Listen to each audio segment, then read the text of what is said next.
No worries. Just so you guys can feed wrong backpacking.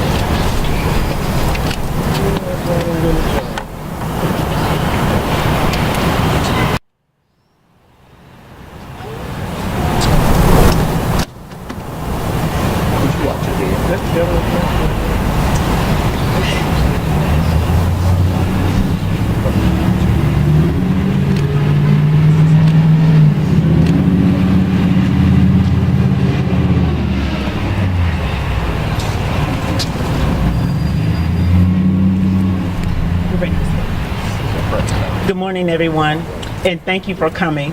We're here today because we want to lift up the name of my daughter, Brittany Patrice Glover. Brittany came to Atlanta for work. She was run down on September 19th by a reckless driver, still unknown. And so we're here to plead to not only the community, but the legislators as well, because there has been no sense of urgency whatsoever. And so we're making a plea for urgency, for something to be done. She was hit on Donald Lee Hollowell Parkway and Finley Avenue. And so two things that I do know, that my daughter is dead and the person who killed her is still free. And it's important because it gives that person an opportunity to kill again. And we don't want that to happen. We know that in the state of Georgia, that it is number 8 in pedestrian fatalities. Atlanta is, I'm not sure the number right now, but it has increased 23% over the last year, and that's unacceptable. There is no reason why laws have not been changed. Pedestrians are being killed more in black communities than anywhere else, and somebody needs to do something about that. Brittany came here looking for an opportunity, and that was taken. And so what I said to someone is, I gave her life. In Atlanta, you took it. And so it's your responsibility to step up and to help me solve this problem, to help reduce pedestrian fatalities, because we know that it's preventable. We know that we won't eliminate every pedestrian death, but we can do something to slow it down. And so I'm asking you, if you've seen something, to say something. It could be as simple as your neighbor, somebody you live next to, whether it's an apartment, a house, a housing community, or the dorm, that you've seen a car that used to be there that is not there, or a car that is damaged. Every detail is important because we don't have anything, and for it to be one full year and we still don't have any details about what happened to my daughter, it is a shame. And it is on the citizens of Atlanta, the state of Georgia, to take responsibility for Brittany's life. Brittany, as I said, the first time I came to city council, well, she is not a Jane Doe. And you guys need to realize, the people that's standing behind me, my family and my friends, it's not just Brittany, it's other people as well. I stand here wearing 2 ribbons for my daughter, Brittany Patrice Glover and Quenisha Lachey Ball. Brittany was killed in September, and Quenisha's life was taken November 17th. Today is Quenisha's birthday, and this is Quenisha's mother, Courtney. And so I just want to introduce Courtney to you guys as well, because it's not just Brittany, it's a whole big picture of pedestrians who have lost their lives carelessly. And so, Courtney, if you just want to say something, please. I want to thank everybody, and I want to thank Valerie for reaching a hand out for me to come here today. I was coming today to give my daughter a visual because today her life was taken at 6:53 a.m. The person that killed my daughter, he's actually free. They didn't give him a citation, they didn't give him anything, and I'm demanding for his arrest. He ran my baby over, left her to die. And the DeKalb County Police told me and my children that he stayed on the scene, and my daughter was not in the crosswalk. See, this city tends to blame the pedestrians without no evidence of that. So I didn't believe that. I trusted in Quenisha because I raised her to be a responsible young lady, and that's what she was, because her job was looking for her, because she was a responsible young lady. She would not put herself in danger. She was settling here in Atlanta to buy a house. This became her home within a year. And he took that all away from my child. And the DeKalb County just let my daughter lay in that street. No urgency to save her life. He never called 911.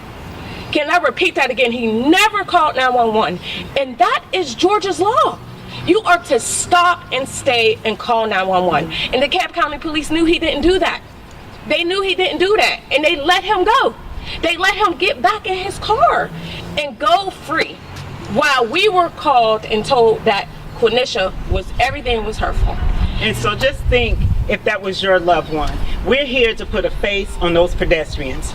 Our daughters meant something. Their lives that were valuable to us. And so my analogy, thank you God, is how many people out here have cell phones? Just show of hands. And you think about the range of emotions you go through when you misplace that cell phone or you lose it. That cell phone is your life. Amen. Now equate that to our daughters. Those girls were our lives, and they're gone. And nobody's being held accountable for it. And so we're asking you humbly and boldly, as we know how, to please provide the support that we need. We can't do it without you. We are doing this by ourselves. And I just want to thank Councilwoman Keisha Waits, Byron Amos, because it was in his district, for supporting us, and the rest of the city council people who stepped up and came on board to support us, to say that yes, Brittany Patrice Glover, her life mattered. Quenisha Ball, her life mattered. And that's all we're saying. They meant something. Those lives mattered to us, if nobody else. And for us to come here and y'all say, well, your daughter is dead and go home, it's unacceptable. And we cannot continue to operate in this way. Not only today, but in the days to come. Yes, I agree with that. My name's, yes.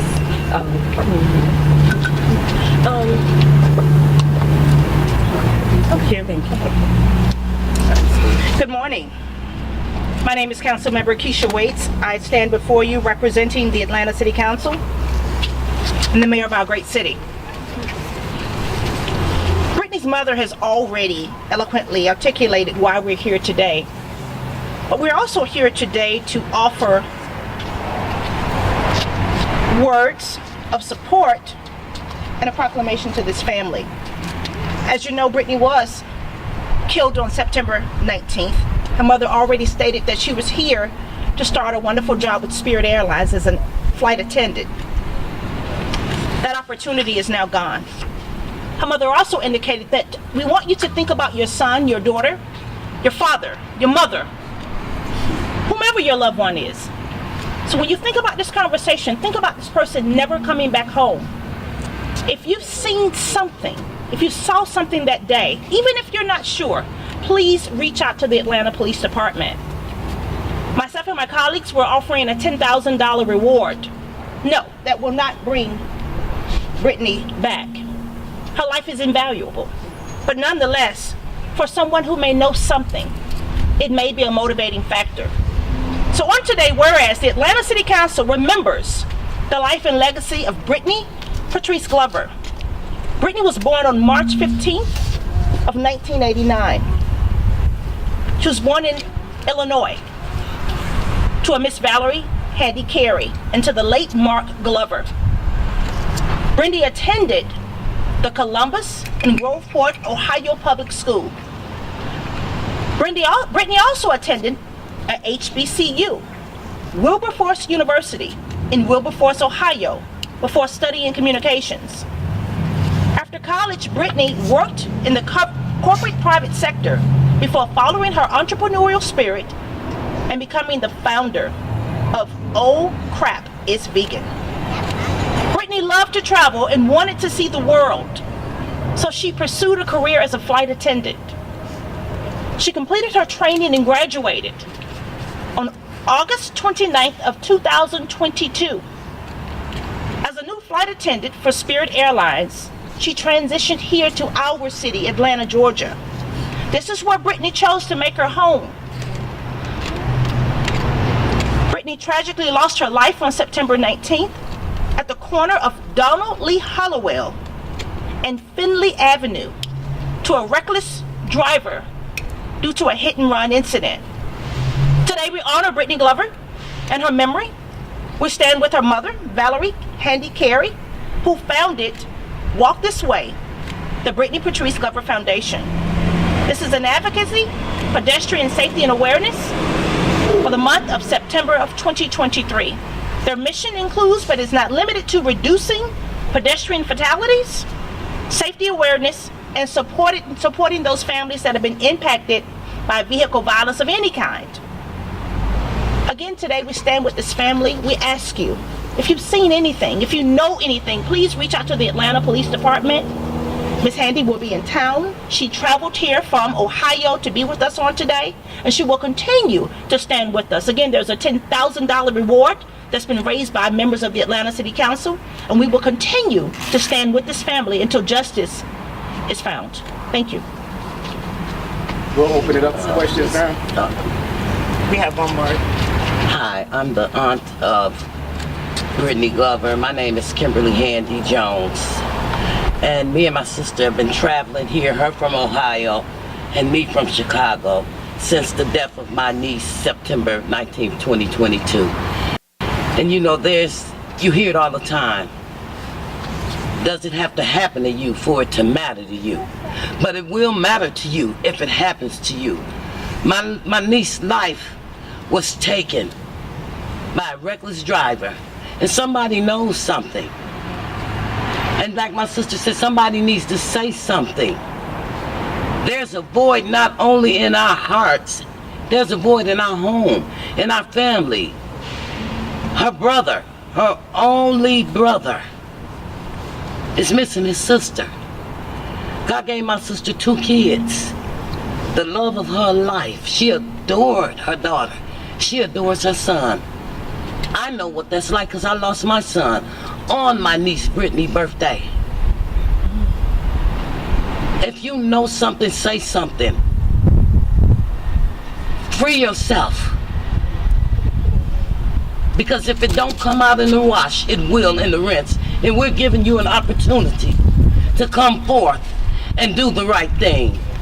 And for all the city officials that have stepped up to the plate and is helping my sister, I'm ever so grateful for you. And if there's any out there that is not, please, we just don't want you all to be doing the work for the income. We need the outcome. We need to find Brittany Glover's killer and Quenisha Ball's killer. Thank you. Take questions now? Do you all feel like there's been enough done to prevent other people from being in the same shoes as your loved ones? No, there's, as I tried to articulate earlier, there's been complacency, not urgency. And the reason why I say that is because pedestrian injuries and fatalities have gone up every year. Just within from 2021 to 22, it was 23%. And that says to me, somebody is not reading the traffic reports, those people who make the decisions. And it impacts Black and brown communities when it comes to the engineering design. And so the community needs to be aware of that they can say no, that they can put a stop to that, they can minimize that. And so I wish more could be done. I agree. Are you guys spearheading any efforts for pedestrian safety in the council that include this reward increase? Yes, thank you for asking. So one of the requests that Ms. Handy gave to members of the council and to others is for us to change the speed limit on Donnelly Hollowell from 35 to 25, which is a state road. We will be going over to the state capitol, working with members to do that, given that it's a state road, and sending an urging resolution. The second thing that she's requested is extra cameras and lighting, and we're also raising funds to do that in that particular quarter. It is a fast-moving highway, and so those are some things that we can actually get done here at the local level, and so those efforts are currently underway. The challenge, however, is that this is a larger problem because in Atlanta, we're not a pedestrian-friendly community, and we don't slow down in those areas. And so it is my hope to join Ms. Handy, the family, and other legislators throughout the city and state to change engineering designs in communities where we've had these types of challenges. And so we have not done enough. In fact, we've failed in many ways. But I look forward to joining this effort. We haven't always gotten it right, but I think there's an opportunity now, and I'm asking that the city to join us. I'm asking the mayor's office to join us, as well as our state elected officials to join us in raising awareness and funding so that we can change these challenges. Why do you think Black and brown communities are so especially susceptible to accidents and tragedies like this? Well, the squeaky wheel gets the oil, and unfortunately, in many of those communities, there is a challenge when it comes to lighting. There's a challenge when it comes to additional installed cameras, and there is a disparity, and we see that throughout the city of Atlanta. It is our hope to start to change that paradigm. If you go over to Donnelly Hollowell, you've seen that expansion. That's one of the last areas, which is so close to downtown, that we've seen the expansion in the additional lanes. So we're moving in the right direction. We haven't done enough, and we haven't done it fast enough. And to add to that, I would say it's the perceived value of the people in the community. Because the things we value, we take care of. And when you look around those other communities, they don't have them. They don't even consider it. But Black and brown communities are the first to be impacted because they don't value those communities. And we need to raise the value on the people that support these constituents that's in office. But they value the black dollars. They value the black dollars. The black dollars matter. They value those. But I say, what is paper over flesh?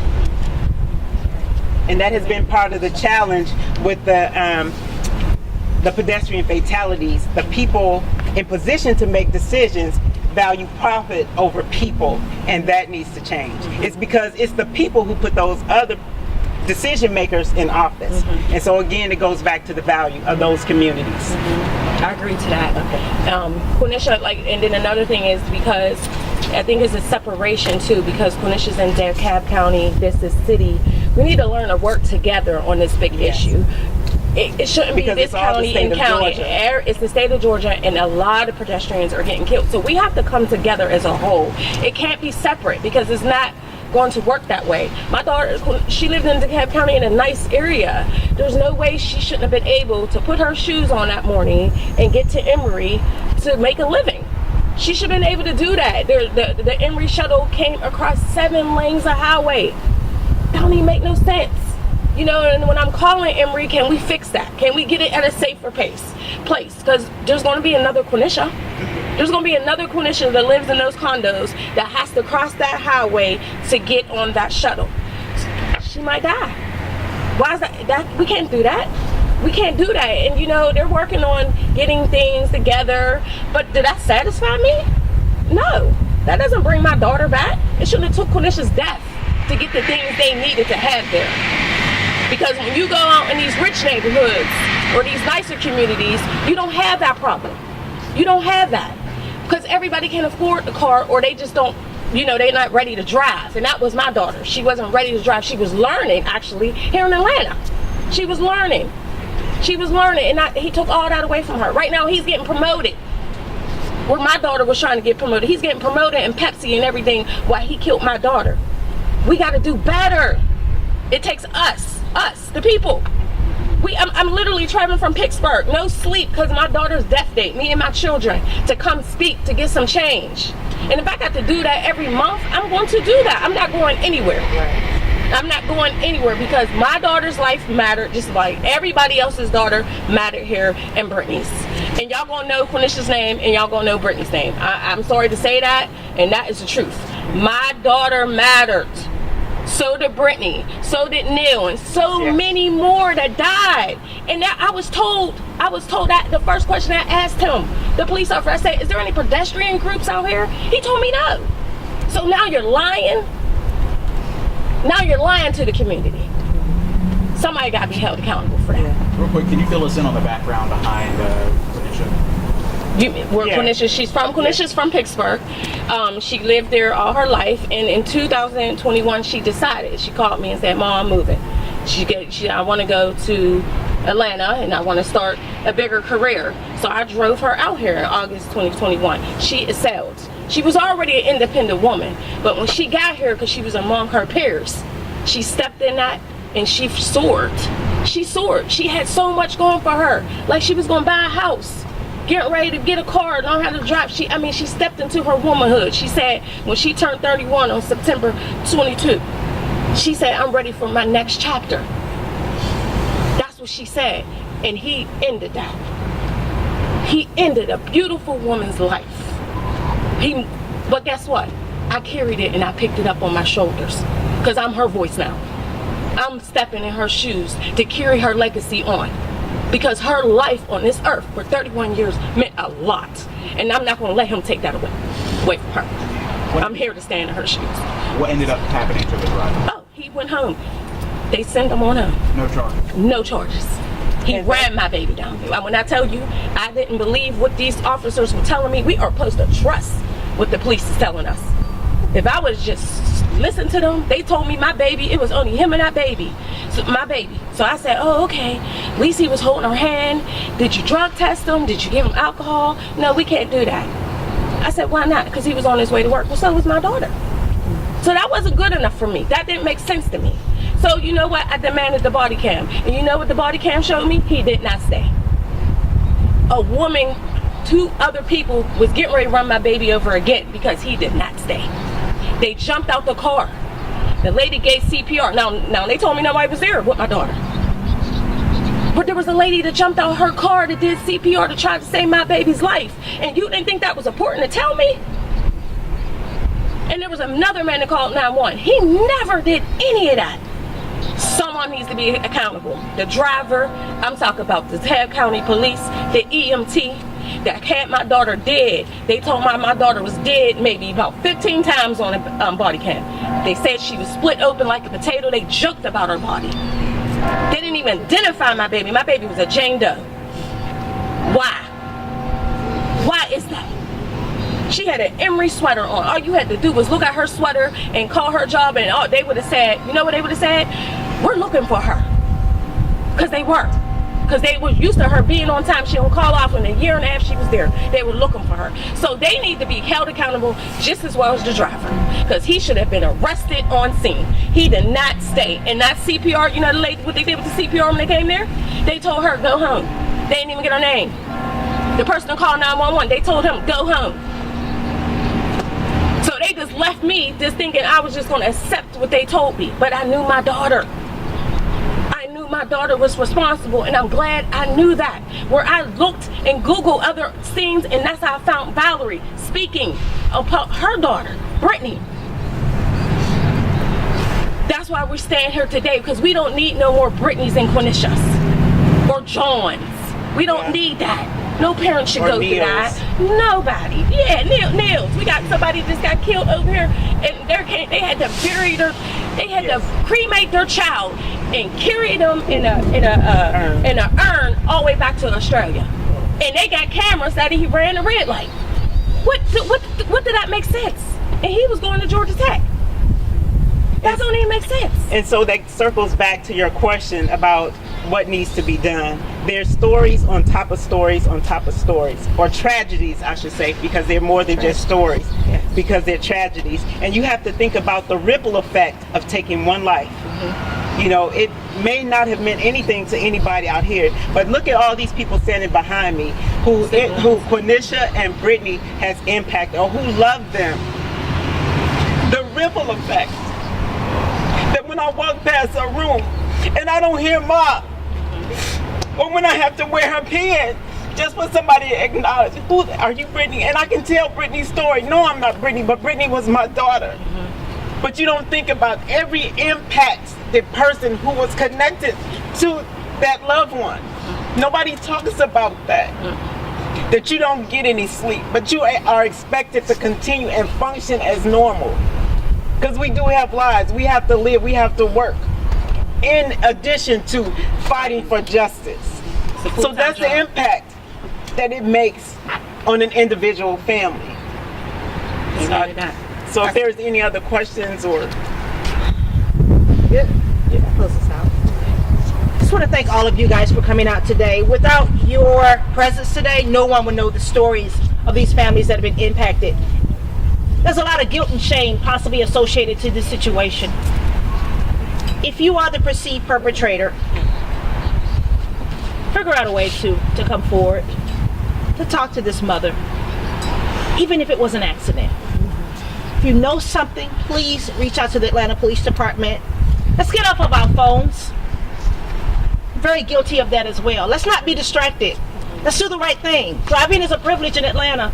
We can easily end someone's life. So let's do the right thing and step up. There is a $10,000 reward for information surrounding the death of Brittany Glover.